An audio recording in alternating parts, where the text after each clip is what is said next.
what are your sources of motivation? And I'm going to guess that some of them are internal. We could point to head or we could point to heart, doesn't really matter. But like when you think of sources of motivation, do you have a palette of them that you can dip into? Do you even feel the need to dip into them? Or is it really just all about action steps throughout your day? Or if I can even venture into the somewhat, harder stories that I've heard you talk about, do you sometimes think back and like, listen, I'm going to do this because there are a bunch of guys that are dead now that can't. And so I'm going to do it because I can. What are the paints on your motivation palette, if you will?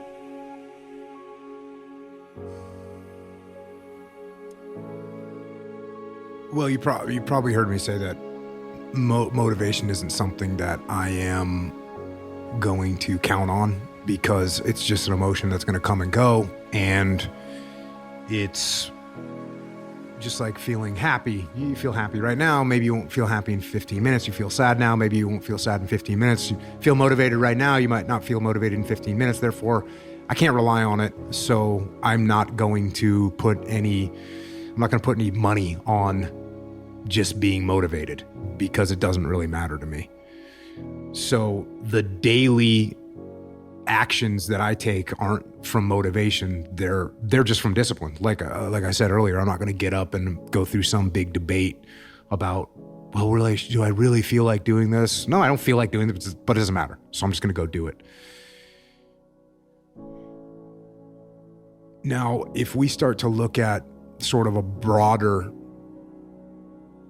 movement through life and continuing to try and move forward and move on. My buddy Seth died, and he was the Delta platoon commander in Task Unit Bruiser. And he died in 2017, and it was in a parachute accident.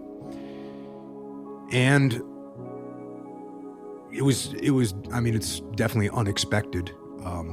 And also he'd already been through multiple deployments, was with me in the Battle of Ramadi.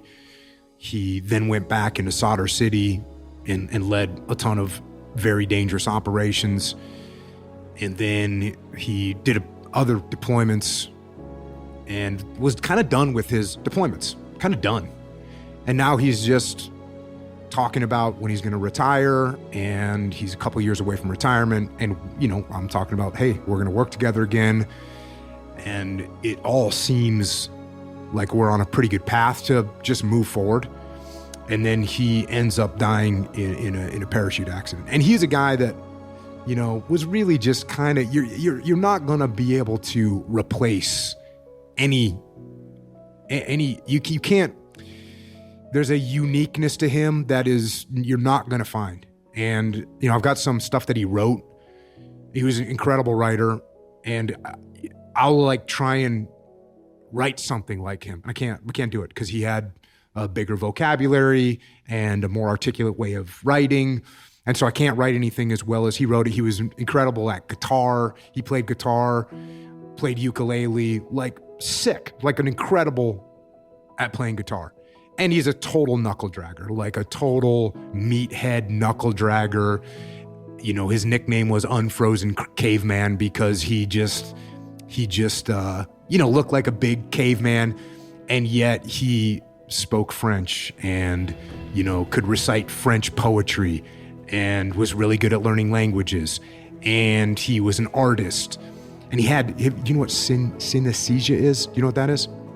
Emerging of the senses, so people that can see colors. And so he didn't know what it was. See colors. I hope most people can see colors. That can hear colors and can associate particular colors with sound, with particular keys on the piano. It's pretty rare. Yep. Some people think they have it, but true synesthesics are pretty rare. But they don't have to fight for this trait. It just kind of emerges for them. He didn't know it, but one day he was talking to me, and he was embarrassed to tell me. He's like, what's weird is when I think of numbers, I have colors in my head.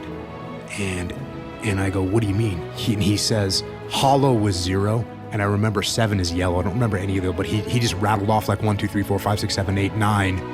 He says, hollow, white, clear, olive, just rattled off these colors. So he had he had that synesthesia, and it gave him some kind of weird ability to memorize numbers. So, he'd be in a bar and talk to some girl, and he'd say, "What's your number?" And he would know it for 2 years.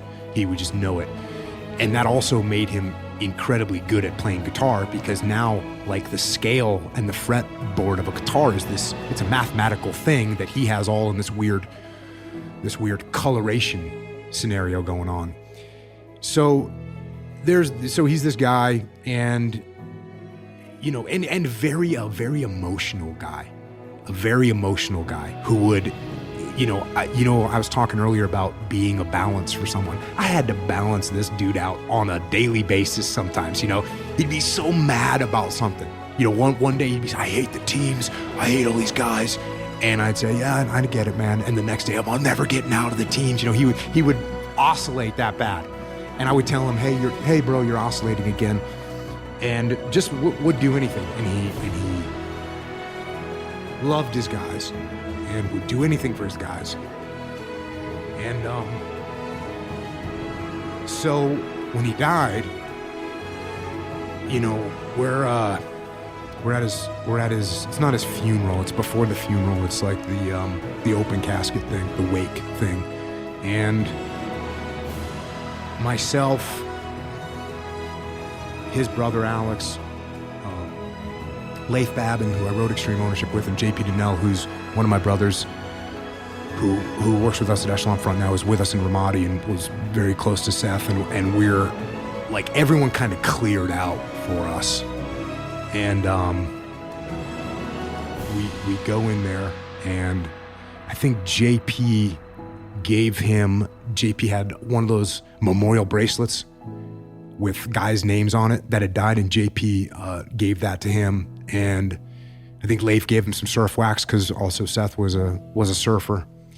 And I gave Seth his black belt, because he started training jiu-jitsu with me, and he had his purple belt. He had gotten his purple belt. I gave him his black belt. And everyone was just quiet. And JP was telling this story the other day. And I just said, "We will not fail him."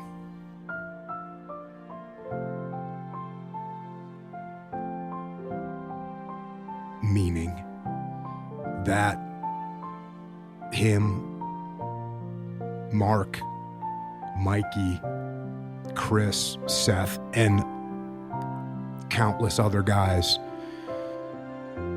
they're not here. They don't have the opportunity to do the things we do. They don't have the opportunity to get up in the morning. So that's what it is, man.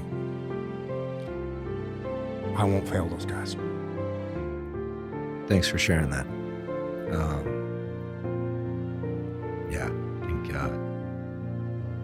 anyone listening to this feels what I feel right now, which is, it's very clear that the depth of emotion for people that we care about and lose has everything to do with our love for them. There's just no question about it, right? That grief and love are so intimately tied. They are a direct reflection of one another. And I